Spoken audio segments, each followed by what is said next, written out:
Let's be clear about something. Barack Obama has been one of the most consequential presidents in recent American history. You can't say it, but you know it's true.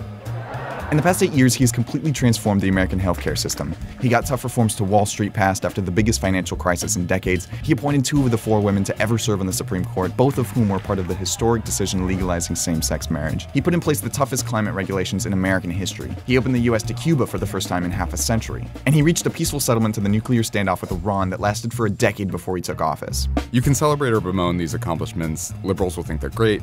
Conservatives will think they're awful, but it's hard to deny that they're big deals. So where do we start? Obamacare is a big deal. For at least 100 years, the big goal of American liberals on domestic policy was to get a national health insurance program done. A lot of countries implemented universal health care in the 20th century, the UK, Canada, France, but the US always lagged behind. There were attempt after attempt after attempt by American progressives of both parties to try to get the U.S. to where everyone else was going. And each of those attempts failed. Teddy Roosevelt failed, FDR failed, Truman failed, Nixon failed, Carter failed, Clinton failed. And then Obama succeeded, and he established for the first time in American history that healthcare is a right. The plan still leaves millions uninsured, but it laid a foundation for universal healthcare. To understand what Obama did for foreign policy, you kind of have to go back to a moment in 2007, this moment in particular. Would you be willing to meet separately, without precondition, during the first year of your administration in Washington or anywhere else, with the leaders of Iran, Syria, Venezuela, Cuba, and North Korea, in order to bridge the gap that divides our countries? I would.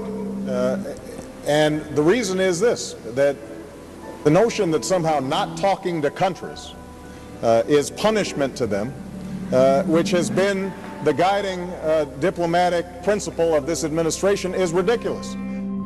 So this was considered a gaffe. The safe thing that you were supposed to say is, yeah, diplomacy is great, we'll talk to some people, but there have to be preconditions. No preconditions is silly. And this is what other Democrats did say at the time. But he didn't accept that. And with 2 of the countries listed in that question, Iran and Cuba, Obama led some of the biggest changes to those diplomatic relationships in recent history. I'd be remiss in not mentioning the importance of the fact that Obama is the first black president. After 8 years, it seems obvious to point out.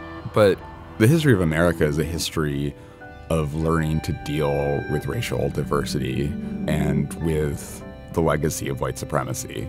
In a very real way, the history of America is the history of race relations. There's a famous photo that still hangs in the White House of a black toddler in the White House who asked to touch President Obama's hair because he thought it was great that the president had hair that looked like his. It seems cheesy, but it really is a big deal that a generation of black children are going to grow up knowing that they could be the president.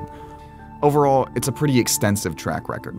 So you can generally divide American presidents into 2 camps. There are the ones who were maybe a little good, maybe a little bad, but are sort of forgettable. Grover Cleveland, Benjamin Harrison, Zachary Taylor, William Howard Taft, Bill Clinton.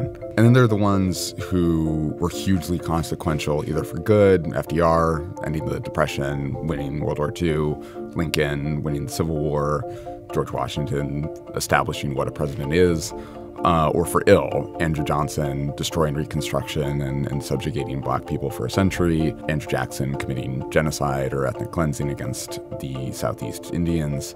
I think it's hard to argue that Obama is in the sort of iffy camp rather than the big consequential camp.